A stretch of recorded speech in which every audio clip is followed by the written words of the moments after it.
that instead of like the greed and the fear and all the negative connotations that come up with dragons, that acknowledgement of the positive side of the dragon always comes with a gift in hand.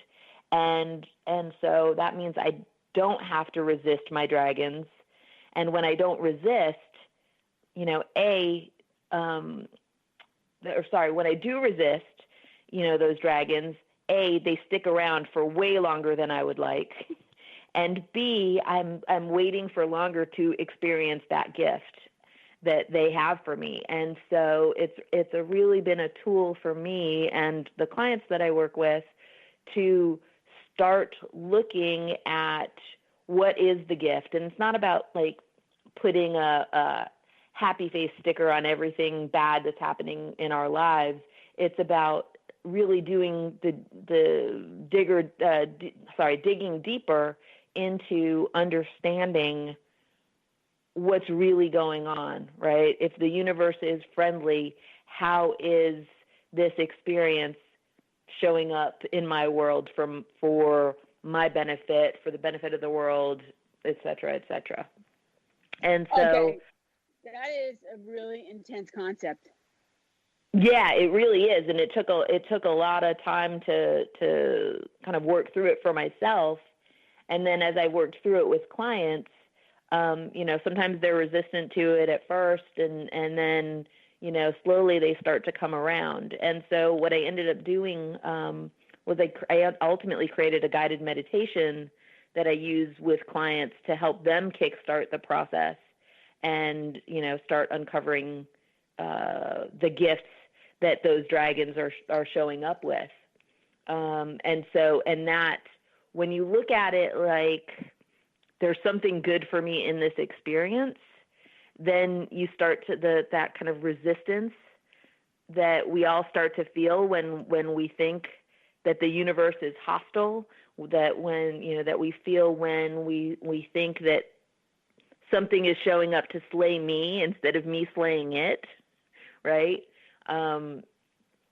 It's hard. It's hard because we put on our shells, we put on our armor, and we go into kind of fight mode. And when we are living from the place that the universe is friendly, that I'm open to the gifts that it has for me in every experience, our experience of life starts to change. Well, and it's a lot to wrap our heads around. Totally get that. I'm telling you what, you need a big head for that. Yeah, we need to spend some time with these questions that we're talking about. That maybe they're the free gift. If they stay tuned to the end of the podcast, they can see how to get it.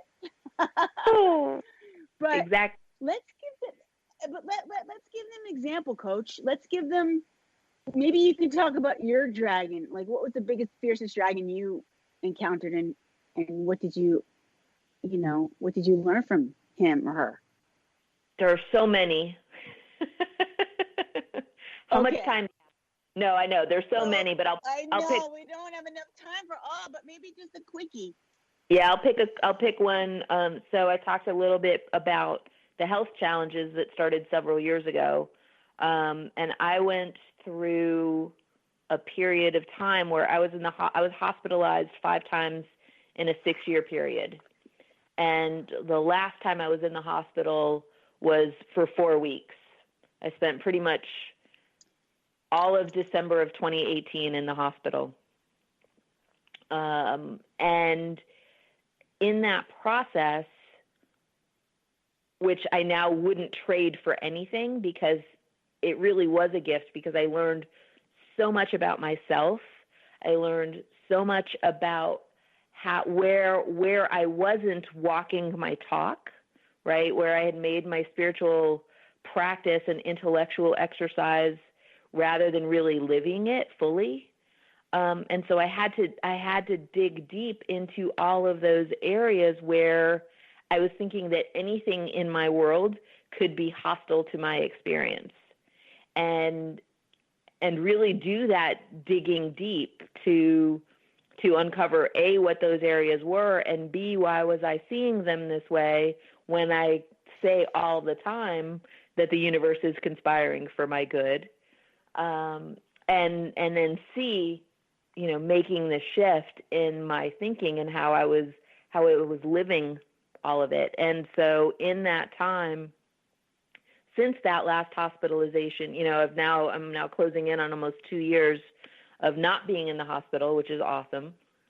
And Yes. I've also learned more about myself and how I move through the world in a way that I probably never would have experienced had I not gone through all of those health challenges. And so it's really about being open to whatever life shows you, even if it shows up in a really crappy looking package, right? Well, I can see why that needs the help and guidance of a coach. I don't think intuitively or naturally we roll that way. I think we all have so much work to do every day to stay positive and stay wired that way. And that's why a coach like you come in handy, right? I hope so. I mean, I know I've had some success with working with clients and navigating and guiding them through, not necessarily the exact same experience that I had, and challenging experiences, whether it was money or relationships or career or, fill in the blank, where these ideas have helped them get the results they were looking for. Well, I can say firsthand that you do that work well, and you inspired me in a lot of ways. My head was really up my ass in certain areas, and you helped me pull it out by having a different perspective. So on that note, let's give some advice to our women that are launching into the world. What would you say would be your number one piece of advice if we could get that from you as a gift? Well, I'm an overachiever, so I can't give just one. So I've got two. Okay. Two. They're short. So number one, you're going to fail at some point. It's just a fact of life. Don't beat yourself up when you do, because things have a way of working out in unexpected ways. So that would be number one. And then number two would be, don't underestimate the value of having a solid support network. Those are the folks that are going to help you and be there with you to celebrate the highs in your life and lift you up out of the lows that you'll encounter on your path. And just, invest in that support network, because the payoff the dividends will be, more than you can possibly imagine. Oh, that is my swan song. I love that. I didn't even pay you to say that. I mean, that is amazing. I know. I so agree with We're so aligned on that. It is so true. That is the whole meaning behind Supergirl. Yay! Woo! Okay, love that advice. That's serendipity. Well, it's the result of experience. So I'm not just, making stuff up. Those are two things that, I've learned the hard way. And even still, she's leading a group in our Wharton community, alumni group of people that have submitted all kinds of advice in terms of their 25 years of experience, and some really, really good stuff coming out of there. And I know that's been one main theme. So that's, like you said, it's fact-based. Fact.